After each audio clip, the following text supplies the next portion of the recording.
Rubilux Paints. Best quality, best value for money. உங்கள் பேர் சொல்லும் பெயிண்ட் Rubilux Paints. எஸ், வீடு, ஸ்கூல்ஸ், ஹோட்டல்ஸ், ஸ்டோர் ரூம் இங்கெல்லாம் partition wall கட்டணும்னாலும் இப்போ பில்டிங் ஓனர்ஸோட first choice Renocon Rapid Wall Panels. ஆஹா, நோ காம்ப்ரமைஸ். உங்க சைடுலயும் எங்க சைடுலயும். It's a GT promise.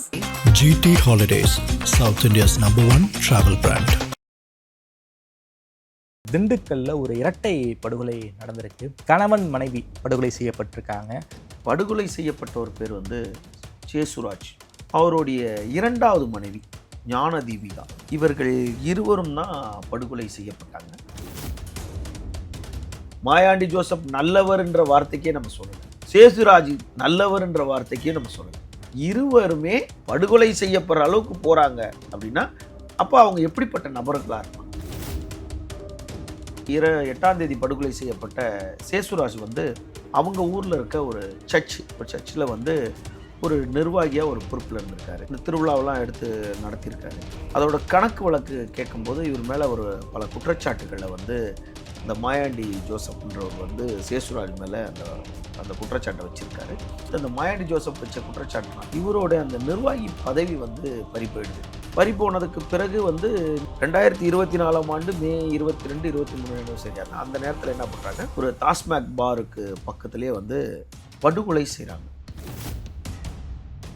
ஜெயிலில் இருந்தாவது உலகத்தின் சேஃபான இடம், சிறையில் கூட பாதுகாப்பாக இருந்திருப்பாரு. அவரை கொண்டு வருவாங்க, வெளியே எடுத்துகிட்டு வராங்க. வெயிலில் தன்னோட இருசக்கர வாகனத்தில் வராரு. கார் வந்து இருசக்கர வாகனத்தை தட்டி இருக்கு. இடித்த உடனே இவர் கீழே விழுந்திருக்காரு. வாகனத்துலேருந்து நிறைய பேர் இறங்குறாங்க. இறங்கி அவரை சரமாரியாக ஓட முயற்சி பண்ணுறாரு. சரமாரியாக வெட்டுறாங்க. குறிப்பாக என்னன்னு பார்த்தீங்கன்னா, அந்த வீடியோ, அந்த புகைப்படத்தெல்லாம் பார்த்தீங்கன்னா அப்படியே கீழே ரோட்டில் கழுத்துக்கு மேலே தான் முழுவதுமாக வெட்டி மூஞ்சியை வந்து சிதைச்சிருக்காங்க. கட் பண்ணால் அடுத்த செகண்ட் அப்படியே அவங்க வீட்டுக்கு, அதாவது யாக்கப்பன் பெட்டிக்கு போயிருக்காங்க. சண்டை போட்டோன்னா அவங்க மனைவி வெளியே வந்ததாகவும், அவங்க வீட்டிலேருந்து 20 ஃபீட்டு ஓடி இருக்காங்க. ஓடும்போதே அவங்க மனைவியும் இதே மாதிரி முகத்திலே வெட்டி படுகொலை செய்யப்பட்டிருக்காங்க. இந்த கத்தியும் இந்த காரு, இந்த அருவாள் இதெல்லாம் பார்க்கும்போது அந்த படுகொலை செய்யப்பட்டது கூட இவர்களோட கைரேகை அதில் இருந்த காவல்துறை மேட்சானோன்னு இவர்கள் தான் அந்த எதற்கு அப்படின்னா தன்னுடைய சகோதரரை 2024 கொலை பண்ணதுனால. இந்த இரட்டை கொலை அப்படின்றது ஒரே நேரத்தில் கணவன் ஒரு கொலை செய்தார். அவரை எடுத்த பாவத்துக்காக அவங்க மனைவியும் கொள்றாங்க. இவர்கள் வந்து ஒரு தொழில் போட்டி, ஜாதி சார்ந்த கொலை, ஆணவ படுகொலை இப்படியெல்லாம் இல்லாமல் ஒரே சமூகத்துக்குள்ள, அதுவும் உறவினர்களுக்குள்ள ஒரு சண்டை, ஒரு இப்படி ஒரு கொடூரமான. ஆதநேயர்களுக்கு அன்பு வணக்கம். இன்று நம்மோடு பத்திரிகையாளர் திருமிகு விமலேஸ்வரன் அவர்கள் இருந்துள்ளார். வணக்கம் சார். வணக்கம் பிரதர். சார், திண்டுக்கல்ல ஒரு இரட்டை படுகொலை நடந்திருக்கு. கணவன் மனைவி படுகொலை செய்யப்பட்டிருக்காங்க.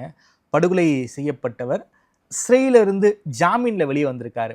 அவர் ஒரு கொலை வழக்கில் கைதாகி சிறையில் இருந்திருக்காரு. அவங்களுடைய மனைவி ஜாமீனில் எடுத்திருக்காங்க. ஜாமீனில் வந்த ஒரு 21வது நாளில் வந்து கணவன் மனைவி 2 பேரையும் வந்து ஒரு படுகொலை செஞ்சுருக்காங்க. ஒரு கூலிப்படை கும்பல். எதற்கு கணவன் மனைவியை படுகொலை பண்ணியிருக்காங்க, இதற்கு பின்னாடி என்ன மோட்டிவ் இருக்குது, அதை பற்றி கொஞ்சம் விரிவாக சொல்ல முடியுமா சார்? நிச்சயமாங்க. அதாவது திண்டுக்கல் மாவட்டம் யாக்கப்பன் பெட்டின்னு ஒரு ஊர்.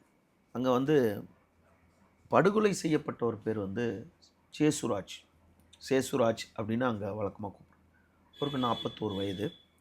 அவருடைய இரண்டாவது மனைவி ஞான தீபிகா. இவர்கள் இருவரும் தான் படுகொலை செய்யப்பட்டாங்க. இந்த சம்பவம் எப்போ நடந்ததுன்னா ஜனவரி 8ஆம் தேதி ஒரு 6லேருந்து ஒரு 7:30 மணிக்குள்ளே இந்த சம்பவம் நடந்திருக்கு. மாலை நேராக இந்த சம்பவத்துக்கு போனோன்னா என்னென்னா, இந்த சேசுராஜ் வந்து 2024ஆம் ஆண்டு மே மாதம் 23ஆம் தேதி அன்று ஒரு கொலை செய்கிறாரு. அந்த கொலைக்கு ஒரு முக்கிய காரணமாக இருக்கார். இவர் தான் அதில் முக்கிய குற்றவாளியாக இருக்கார். அந்த படுகொலை செய்யப்பட்டது யாருன்னு கேட்டால், அவர் ரியல் எஸ்டேட் பிரமுகர்னு சொல்லுவாங்க, டாஸ்மாக் பார் வச்சு நடத்துகிறவர் சொல்லுவாங்க, திமுக பிரமுகராகவும் இருக்கார், முன்னாள் ஊராட்சி மன்ற தலைவராகவும் இருந்ததாக சொல்கிறாங்க. அவர் பேர் மாயாண்டி ஜோசப்னு பேர். 63 வயது அவருக்கு. மாயாண்டி ஜோசப். இவர் எல்லாருமே உறவினர்கள் தான் இருந்திருக்காங்க. ஒரே சமூகத்தை சார்ந்தவர்கள், கிறிஸ்தவர்கள். அங்கே அது திண்டுக்கல் மாவட்டத்தில் பொதுவாக வந்து வன்னியர் கிறிஸ்தவர்கள் தான் அதிகமாக. ஆமாம். அப்போது அந்த கிறிஸ்தவர் இதை சேர்ந்தவர் தான்.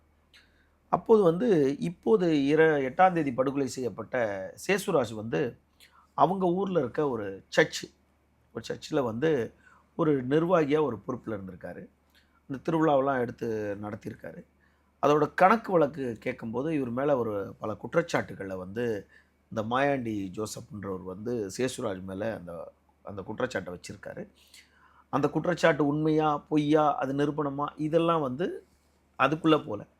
பட் இதனால் அவங்க பொதுவாக என்னன்னு கேட்டால், ஒரு கிராமமாக இருந்தாலும் ஊர் கூட்டம்னு ஒன்று இருக்கும். ஆமாம். சர்ச்சுனா அதுக்கு ஒரு நிர்வாக கூட்டம்னு இருக்கும். அப்போ ஊரில் எல்லாம் ஒரு தலைவரை தேர்ந்தெடுப்பாங்க.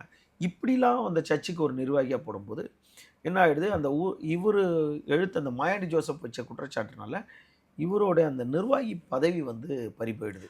சேசுராஜுடைய பதவியை பறிச்சாச்சு. நிர்வாக பதவி வந்து பறி போயிடுது. பறி போனதுக்கு பிறகு வந்து சேசுராஜோட தொழில் என்னன்னா மீன் வியாபாரி. ஒரு மீன் வியாபாரி. அவர் இந்த காழ்ப்புணர்ச்சி அவர் மேலே இருந்துக்கிட்டே இருக்குது. யார் மேலே? மாயாண்டி ஜோசப் மீது சேசுராஜுக்கு இருந்துக்கிட்டே இருக்குது. ஓகே. 2024ஆம் ஆண்டு மே 22, 23 நினைவு சரியா இருந்தால் அந்த நேரத்தில் என்ன பண்ணுறாங்க, அதே அவருடைய ஒரு டாஸ்மாக் பாருக்கு பக்கத்துலேயே வந்து அவரை வந்து என்ன பண்ணுறாங்க, படுகொலை செய்கிறாங்க. படுகொலை எப்படின்னா, இப்போது சேசுராஜ் எப்படி முகத்திலேயே வெட்டி படுகொலை செய்யப்பட்டாரோ அதே மாதிரி மாயாண்டி ஜோசப்பையும் படுகொலை செய்கிறாங்க. படுகொலை செய்யப்பட்டு அதில் வந்து கைது செய்யப்பட்டவர்கள் வந்து ஒரு 6 பேர். அதில் இந்த சேசுராஜ் ஒரு 7 பேர் சேர்க்குறாங்க. அந்த 7 பேர் முதல் சேசுராஜை சேர்க்குறாங்க, A1. அப்புறம் டேனியல் ராஜான்னு ஒருத்தர் சேர்க்குறாங்க. அதுக்கப்புறம் அலெக்ஸ் பிரிட்டோன்னு ஒருத்தர் சேர்க்குறாங்க. அதுக்கப்புறம் காளீஸ்வரன் ஒருத்தர் இருக்கார். அதன் பிறகு பிரவீன் குமார்னு ஒருத்தர் இருக்கார். இவர் 5 பேர் இல்லாமல் அப்புறம் மேற்கொண்டு சிறுவர்கள் 2 பேருன்றாங்க. அப்போது இந்த 7 பேரையும் என்ன பண்ணுறாங்க, திண்டுக்கல் ஒருங்கிணைந்த நீதிமன்றத்தில் வந்து மாவட்ட நீதிமன்றத்தில் நடைபெற்று வந்துச்சு இந்த வழக்கு. அங்கே ஆஜர்படுத்தி மதுரை சிறையில் அடைச்சாங்க. இவர்களுக்கு இதில் 2024ஆம் ஆண்டே வந்து தண்டனை அறிவிக்கப்பட்டிருக்கு. ஓகே. 2024 மே மாதம் கொலை செய்யப்பட்டது. அப்போதே இவர்களுக்கு தண்டனை அறிவிக்கப்பட்டிருக்கு. குண்டர் சட்டம் போடப்பட்டதுன்னு சொல்கிறாங்க. பட் தண்டனை அறிவிக்கப்பட்டு இவர்கள் அனைவரும் இப்போ சிறையில் தான் இருக்கிறாங்க. இவர்கள் சேசுராஜுக்கு கென்னடின்னு ஒருத்தர் சகோதரர் இருக்கார். பெருவாகவே சேசுராஜ் கென்னடி அப்படின்ற அவங்க பேர் இருந்தாலும் கென்னடி கூட இன்னொரு பேர் அந்த அந்த அவங்க பேர் ஒன்று இருக்கலாம். அவர் ஒரு சகோதரர் ஒருத்தர் இருக்கார். இவர்கள் எல்லாம் சிறையில் இருக்கிறாங்க. இந்த சிறையில் இருக்கும்போது இந்த மாயாண்டி ஜோசப் இருக்கார்ல, அவருக்கு 4 சகோதரர்கள் இருக்காங்க. அவர் யாருன்னு கேட்டால் தர்மராஜ். அவரே அதாவது மாயாண்டி ஜோசப்பே 63 வயசு. அதுக்கு கீழே பார்த்தீங்கன்னா ஞானராஜின்னு ஒருத்தர் 54 வயசில் ஒருத்தர் இருக்கார். அதுக்கப்புறம் தர்மராஜின்னு ஒருத்தர் 52 வயசில் ஒருத்தர் இருக்கார். அப்புறம் பார்த்தீங்கன்னா நீங்கள் அருள்ராஜின்னு ஒருத்தர் 60 வயசு. அதுக்கப்புறம் ஜான் பீட்டர்னு ஒருத்தர். அவர் ஜான் பீட்டர் என்ற காற்றுன்றாங்க. அவருக்கு அவர் பேர் ஜான் பீட்டர் என்ற காற்று. இவருக்கு ஒரு 41 வயசு. அப்போ இந்த 4 சகோதரர்கள் இருக்காங்க. இவங்க என்ன பண்ணுறாங்க, இவர் வந்து இவங்க மனைவி 2வது மனைவி வந்து சேசுராஜை வந்து ரொம்ப உயர் நீதிமன்றத்துக்கு போய் அவருக்கு வந்து பெயில் வாங்கி அவரை கொண்டு வராங்க. பெயில்னா சாதாரணமாக கஷ்டங்க, அது சாதாரணமாக கிடைக்கக்கூடியதில்லை. அதுக்கு பயங்கர நாளாகணும். அந்த தண்டனையாக அவங்களுக்கு கன்விக்ட் ஆயிருந்தால், கன்விக்ட் ஆயிருந்தால் உறுதியாக நம்மளுக்கு கன்விக்ட் ஆயிருந்தால், ஏன்னு கேட்டால் 2024 மே மாதம் கொலை படுகொலை வழக்கில் சிறைக்கு போன நபர் 2025 டிசம்பர் மாதம் 19ஆம் தேதி வெளியே வர்றாருன்னா, நீங்கள் 1.5 ஆண்டுகளை கடந்து வர்றாருன்னா அப்போ கன்விக்ட் ஆயிடுச்சு. குண்டாஸ்னா 1 வருஷத்தில் வெளியே வந்துடும், 1.5 வருஷத்தில் அவர் மட்டும் தான் வர்றாரு. அப்போ இவரை வந்து அவங்க மனைவி போராடி இவரை கொண்டு வந்திருக்காங்க. ஹைகோர்ட் வரைக்கும் போராடி. இதில் ஒரு விஷயத்தை நம்ம தெளிவாக சொல்லிடுறோம். காவல்துறை என்ன ஸ்டேட்மெண்ட் சொல்லுதோ அந்த ஸ்டேட்மெண்ட் தான் நம்ம சொல்கிறோம். அந்த பொதுமக்கள் என்ன ஸ்டேட்மெண்ட் சொல்கிறாங்களோ அவ்வளோதான். நம்ம மாயாண்டி ஜோசப் தரப்பில் இருக்க விவாதத்துக்குள்ளேயே நம்ம போல சேசுராஜ் பக்கத்தில் மாயாண்டி ஜோசப் நல்லவர்ன்ற வார்த்தைக்கே நம்ம சொல்லலை, சேசுராஜ் நல்லவர்ன்ற வார்த்தைக்கே நம்ம சொல்லலை. இருவருமே ஒரு படுகொலை செய்யப்படுற அளவுக்கு போகிறாங்க அப்படின்னா அப்போ அவங்க எப்படிப்பட்ட நபர்களாக இருப்பாங்க அப்படின்னு. இப்போது 19ஆம் தேதி இவரை பெயிலில் எடுக்கிறாங்க. டிசம்பர் 19 இந்த ஆண்டு, அதாவது இப்போது கடந்த ஆண்டு போன மாதம் எடுக்கிறாங்க. போன மாதம் 19 வெளியே எடுத்தாங்கன்னா இன்னும் 1 மாதம் கூட ஆகல, 21 நாள் ஆயிருக்கு. ஆ. 19னா 9ஆம் தேதி, 29 9ஆம் தேதி, நியாயமாக பார்த்தீங்கன்னா ஒரு 19 20 நாள் தான் அவர் ஜெயிலில் இருந்தாவது உலகத்தின் சேஃபான இடம் சிறையில் கூட பாதுகாப்பா இருந்திருப்பாரு. அவரை கொண்டு வருவாங்க, வெளியே எடுத்துகிட்டு வராங்க பெயிலில். வந்த உடனே அவர் பார்க்குறாரு, பக்கத்தில் என்ன பாரு, கொசவப்பட்டின்னு ஒரு ஊர் இருக்குது. அவங்க ஊர் பக்கத்தில் யாக்கப்பன்பட்டி பக்கத்தில் கொசவப்பட்டின்னு ஒரு ஊர் இருக்குது. அந்த கொசவப்பட்டியில் போயிட்டு புதிதாக மீன் கடை துறக்கிறதுக்காக வந்து அங்கே இடம்லாம் பார்க்குறது, மீன் கடை வைப்பதற்கு இடத்தெல்லாம் பார்த்துட்டு அங்கே இருக்கவங்ககிட்டலாம் பேசிட்டு தன்னோட இருசக்கர வாகனத்தில் வராரு. வரும்போது என்ன பண்ணார், ஆர்எம்டிசின்னு ஒரு பகுதி சொல்லுவாங்க, திண்டுக்கல் நத்தம் தேசிய, அதாவது திண்டுக்கல் நத்தம் சாலையில் வந்து ஆர்எம்டிசின்னு ஒரு ஆர்எம்டிசி அந்த ஜங்ஷன்னு சொல்லுவாங்க. அந்த இடத்துக்கு வரும்போது என்ன பண்ணுவாங்க, இவரை வாகனம் வந்து கார் வந்து வேகமாக திருத்திக்கிட்டே வந்துட்டு இருக்கு. இவர் அதை இருசக்கர வாகனத்தில் காரோட முந்தி போக முடியாதுல்ல, அப்போ கார் வந்து இருசக்கர வாகனத்தை தட்டியிருக்கு. இடித்த உடனே இவர் கீழே விழுந்திருக்காரு. தள்ளின உடனே வண்டி வாகனத்துலேருந்து நிறைய பேர் இறங்குறாங்க. இறங்கி அவரை சரமாரியாக ஓட முயற்சி பண்ணுறாரு, சரமாரியாக வெட்டுறாங்க.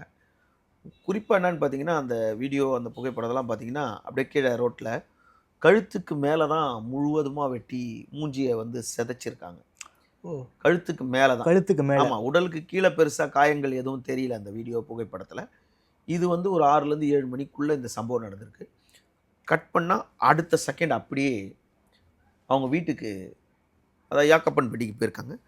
போயிட்டு என்ன பண்ணுறாங்க, அவங்க வீட்டு வாசல்லேருந்து கத்துனதாகவும் சண்டை போட்டோன்னா அவங்க மனைவி வெளியே வந்ததாகவும், இல்லை ஒரு சிலர் என்ன சொல்கிறாங்க, உள்ளே போய் அவங்கள இழுத்துட்டு வந்ததாகவும், வெளியே வந்தோன்னே அவங்க ஓடுறதுக்கு முயற்சி பண்ணியிருக்காங்க. அவங்க வீட்டிலேருந்து 20 ஃபீட்டு ஓடி இருக்காங்க. ஓடும்போதே அவங்க மனைவியும் இதே மாதிரி முகத்திலே வெட்டி படுகொலை செய்யப்பட்டிருக்காங்க.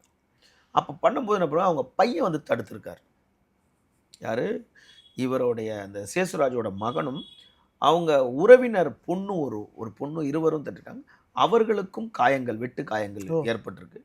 உடனே அங்கே வெட்டின உடனே ஸ்பாட்லே இருவருமே ஸ்பாட்டில் இறந்துருக்காங்க. சேசுராஜும் அங்கே ஸ்பாட்டில் இறந்துட்டார், தீபிகாவும் இந்த இடத்துல ஸ்பாட்டில் இறந்துட்டாங்க. உடனே இந்த விஷயம் வந்து மாவட்ட காவல் கண்காணிப்பாளருக்கு தெரியுது. மாவட்ட கண்காணிப்பாளர் வராரு. உடனே ரூரல் டிஎஸ்பி தலைமையில் வந்து 2 ஆய்வாளர் போட்டு 2 தனிப்படை அமைக்கிறாங்க. தனிப்படை அமைத்த உடனே விசாரிக்கும் போது, அதாவது காவல்துறையை பொறுத்தளவுக்கு ஒரு பெரிய கொலையில் கைது செய்தார்கள் அப்படின்றத மட்டும் தான் நம்ம சொல்ல முடியுமே தவிர, சரண்டர் ஆனாங்க, இவர்கள் போய் பிடித்தார்கள் அப்படின்றதெல்லாம் அது வந்து அதை நம்ம வெளியே வராது. அதனால் அதுக்குள்ளே நம்ம ஆராய முடியாது. கைது செய்யப்பட்டார்கள், சரண்டர் ஆனாங்க, இவ்வளோ பெரிய கொலை செய்துட்டு தப்பிக்க முடியாது, யார் என்னன்னு வெளியே தெரிஞ்சிருக்கும் அப்படின்னும் போது உடனே அவர்கள் யார் அப்படின்னு பார்த்தா, முதல் ஆள் வந்து அந்த மாயாண்டி ஜோசப்போட அண்ணன் ஞானராஜ் என்ற ஒரு 54 வயசு, அருள்ராஜ் என்ற ஒரு 60 வயசு, தர்மராஜ் 52 வயசு, ஜான் பீட்டர் என்ற காத்து 41 வயசு, அந்தோனி ஆரோக்கியசாமி அப்படின்றவர் வந்து ஒரு 35 வயசு, அப்புறம் ஜேவியர் ஆல்பர்ட் அப்படின்றவர் ஒரு 22 வயசு. இது இல்லாமல் அதாவது மைக்கேல் ராஜ்னு ஒருத்தர், மைக்கேல் ராஜ் 31 வயசு. அது இல்லாமல் மருதாசிபுரத்தை சார்ந்த ராபின் அப்படின்னு சொல்லிட்டு அவருக்கு ஒரு 23 வயசு. ஆகிய 9 பேருமே கைது செய்யப்பட்டிருக்காங்க. கைது செய்யப்பட்டோன்னா அவர்களிடம் இருந்து ஆயுதங்கள், கத்தி, அருவாள், கார் இதெல்லாம் பறிமுதல் செய்யப்பட்டிருக்கு. இந்த கத்தியும் இந்த காரு, இந்த அருவாள் இதெல்லாம் பார்க்கும்போது அந்த படுகொலை செய்யப்பட்டது கூட இவர்களோட கைரேகை அதில் இருந்ததாக காவல்துறை மேட்ச் ஆனோன்னே இவர்கள் தான் அந்த கைது செய்யப்பட்டாங்க. கைது செய்தது எதற்கு அப்படின்னா, தன்னுடைய சகோதரரை 2024 கொலை பண்ணதுனால. சரி, இவர்களை கொலை பண்ணது நியாயம், எதுக்கு நியாயம்னு சொல்ல முடியாது. ஏன் அந்த ஞான தீபிகாவை படுகொலை செய்தீங்க அப்படின்னும் போது, அவர்கள் தான் இவர் சிரமப்பட்டு சிறையில் எடுத்திருக்காங்க, தண்டனை வாங்கி கொடுத்தாலும் ஒரு வாங்கி கொடுக்காங்க. இப்போ இவங்களை விட்டுட்டா அந்த 6 பேரை தயார் பண்ணி எங்களை கொலை பண்ணாங்கன்னு என்ன நிச்சயம்? சிறையில் இருக்க 6 பேர், மாயாண்டி ஜோசப்பை கொலை பண்ண 6 பேர் சிறையில் இருக்கு. அவர்களை கொலை செய்து நாங்கள் எப்படி அந்த மாதிரி ஒரு ரிவெஞ்ச் எடுக்கக்கூடாதுன்றதுக்காக வேரோட சாய்க்கணும் அப்படின்றதுக்கு இந்த வேலையை பண்ணதாகவும் காவல்துறை அப்பகுதியில் விசாரிக்கும்போது காவல்துறை தரப்பில் இவர் சிறையிலேருந்து வெளியே வந்த உடனே அவரை அலர்ட் பண்ணியிருக்காங்க. ஓகே, கொஞ்சம் கவனமாக வெஞ்சன்ஸ் வச்சுருப்பானுங்க. ஏன்டா எல்லாருமே உறவினர்கள், ஆமாம், ஒரே சமூகத்தை சார்ந்தவர், அதே யாக்கப்பன் பெட்டியை சேர்ந்தவர்கள் தான். அந்த ஜோசப், மாயாண்டி ஜோசப் வந்து அதாவது பக்கத்தில் ஏதோ ஒரு சின்ன கிராமமாக இருந்தாலும் எல்லாருமே நந்தகிரி ஏதோ ஒரு சம்திங் ஏதோ ஒரு ஊர். இப்படி இருக்கும்போது இந்த படுகொலை வந்து செய்யறதுக்கு முன்னாடி ஒரு மாதமாகவே பலருக்கு தெரிஞ்சிருக்கு. இந்த ரவுடிகள் மத்தியில் பேரம் பேசப்பட்டதாகவும் இவரை கொலை பண்ணுறதுக்கு இப்படிலாம் ஒரு பரவலான பேச்சுக்கள் அடிபடுது. இது வந்து எல்லார் இடத்துலையும் பேசப்படுறது தான். பகுதியில் டீ கடையில் பேசப்படுறது, எல்லா இடத்துலையும் பேசப்படுறதாவது. இதுக்கு ஆதாரங்கள் எதுவும் கிடையாது. இன்னொரு தரப்பு இன்னொரு விஷயத்தையும் அந்த கிராமப்புறங்களில் காட்டுத்தீ மாதிரி உண்மையோட பொய்கள் தானே. இப்போது நம்ம வந்து ஒரு காவல்துறை ஸ்டேட்மெண்ட்டை நம்ம இப்போ இதில் பேசுகிறோம். இப்போ இதுக்கு கீழே போடுறோம் என்ன பண்ணுவாங்க, இது பொய், இது உண்மை, அவர்களோட கற்பனைக்கு தகுந்த மாதிரி நம்ம பேசணுன்றோம். நம்ம இந்த காவல்துறை விசாரணை போயிட்டுருக்கு, இந்த விசாரணையை பாதிக்கும், அதோட ஸ்டேட்மெண்ட் படி தான் நம்ம பேச முடியும். அதனால் பார்க்குறவங்களுக்கெல்லாம் அவங்களோட எண்ணப்படிலாம் நம்ம அவங்க விருப்பப்படி நம்ம பேச முடியாது. இது யதார்த்தமான ஒரு விஷயம். இப்படி இன்னும் சிலையில் இருக்காங்க. உடனே இந்த விஷயம் கேள்விப்பட்டோன்னா அந்த அவங்க தம்பி கென்னடின்னு ஒருத்தர் இந்த வெளியே இருந்திருக்காரு. உன்னையும் எதாவது பண்ணிட போகிறாங்க, நீ உடனே சேஃபாக ஆகு அப்படின்னு சொல்லிட்டு காவல்துறை எச்சரித்தாகவும், சேஷராஜுடைய தம்பி எச்சரித்ததாகவும் ஒரு தகவல் இருக்குது. இன்னொரு விஷயம் என்னென்னா, வதந்தி பரப்புறவர்கள் பரப்பிட்டு இது வந்து உண்மையான குற்றவாளிகளே இல்லை, குற்றவாளிகள் செய்தவங்களாம் வெளியே போயிட்டாங்க, இவங்க வயசானவங்க, இவங்க எப்படி பிடிச்சி வெட்டியிருப்பாங்க, இப்படியெல்லாம் அவர்கள் பேச துவங்கிட்டாங்க. காவல்துறை விசாரணை நடைபெற்றிருக்கு. இந்த இரட்டை கொலை அப்படின்றது ஒரே நேரத்தில் கணவன் மனைவி, கணவன் ஒரு கொலை செய்தார், அவரை எடுத்த பாவத்துக்காக அவங்க மனைவியும் கொள்றாங்க. இவர்கள் வந்து ஒரு தொழில் போட்டி, ஜாதி சார்ந்த கொலை, ஆணவ படுகொலை, இப்படியெல்லாம் இல்லாமல் ஒரே சமூகத்துக்குள்ள, அதுவும் உறவினர்களுக்குள்ள ஒரு சண்டை, ஒரு இப்படி ஒரு கொடூரமான, இப்போ 4 பேர் உள்ளே போயிட்டாங்க. அந்த 4 பேரோட குடும்பம் என்னன்னா, எந்த அளவுக்கு அவங்களுக்குள்ள வன்மம் இருக்குது. அப்போ அந்த குடும்ப பின்னணி என்ன, அந்த குடும்ப பின்னணி ஒரு பதவி போனவுடனே ஒருத்தரை கொலை பண்ணுறாரு. அந்த கொலை பண்ணவர் நியாயமானவரா, அவர் டாஸ்மாக் பார் வச்சுருக்காரு, அவர் நியாயமானவரா என்னன்றது 4 பேர் கொலையை பண்ணும்போதே தெரியும்ல. அப்படின்னும்போது ஒரு கொலைக்கு 2 கொலை ஆயிடுச்சு. இப்போ இந்த தரப்பில் இது வந்து வன்மங்கள் மனிதர்களோட எண்ணங்களில் விதைச்சப்பட்டுக்கிட்டே இருக்குது. என்னதான் இவர்கள் பைபிளை எடுத்துகிட்டு போய் படித்தாலும், உன் உள்ளத்தில் பொல்லாத சிந்தனைகளை எல்லாம் கொண்டிருப்பீர்கள், ஆனால் உங்கள் ஜெபங்களை ஏற்க மாட்டேன் அப்படின்ற பைபிள் வாசகமே இவங்களுக்கு பொருத்தமாக இருக்கும் அப்படின்றது தான் காவல்துறை மேற்கொண்டு கைது செய்யப்பட்டு சிறையில் வைக்கப்பட்டிருக்காங்க. இந்த 8ஆம் தேதி நடந்த சம்பவம், மறுநாளே குற்றவாளிகள் எல்லாரும் கைது செய்யப்பட்டிருக்காங்க. இது ஒரு பரவலாக கிராமப்புறங்கள்னால அப்படி இப்படி பேசிகிட்டு இருக்கு. காவல்துறையோட உண்மையான ஸ்டேட்மெண்ட்டை நம்ம பேசிடுவோம். ஓகே, ரொம்ப நன்றி சார். திண்டுக்கல் நடந்த இந்த இரட்டை படுகொலை, கணவன் மனைவி படுகொலைக்கு பின்னாடி இருக்கக்கூடிய இஷ்யூவை பற்றி ரொம்ப விரிவாக பேசியிருக்கீங்க. நேரில் வந்து எனக்கு பேசியமைக்கு நன்றி சார். மிக்க நன்றி.